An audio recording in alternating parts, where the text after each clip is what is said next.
2022 is just a few days away, and we're thinking ahead to the New Year's resolutions and how not to handle them or make them, you know. Joining me now is Alyssa Smith, the time strategist this morning. Good morning to you. Let's start off with, how do we get basically started, get on the right track? You know, so I'm a time strategist, right? Yes. And so I help my clients to pare down their schedule. I help women to overcome overwhelm, and I help them to manage their time better so that they can really focus on what they love and what's important. A huge part of that is the brain science behind stress. Okay. So when our brain is stressed, it perceives everything as like a very escalated threat, life or death, gotta run from a wild animal. We can't actually have access to our higher level thinking that makes changes when we're in that space.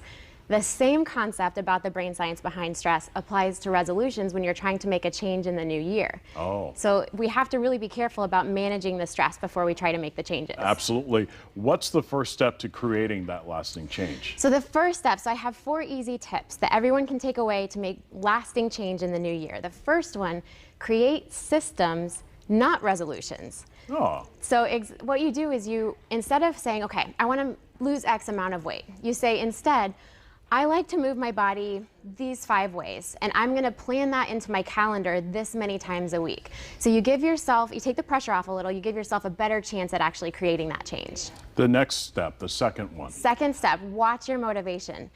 Many of us make changes based on shame. So I don't like how I look, I'm going to try to lose weight. That puts us into the cycle of self-sabotage because it's a threat to the brain. So if you're motivated by something that's joyful instead, that's going to give you a better chance at making the change. Third step. Third step is to address the stress that the change wants to create for you. So you take a deep breath, connect with someone about your goal. And then the fourth step is to take the pressure off completely. Just don't judge yourself. We're so hard on ourselves. When we feel like, oh, I messed up, so it's a failure. It's a total failure. Just take the pressure off one day at a time. Celebrate every little win. Every change is a win. How long does it take for these habits to be created? So the brain will respond as you just give it your best shot. It does not have to be perfect. It takes about 6 weeks of trying to create a little change every day or every other day. You don't have to be too hard on yourself. 6 weeks to make a habit and about 6 months to actually change the neural pathways in the brain so that you no longer go back to the old behavior. That all makes sense. Again, if you were not able to write down those 4 steps, here they are again. Create systems, not resolutions.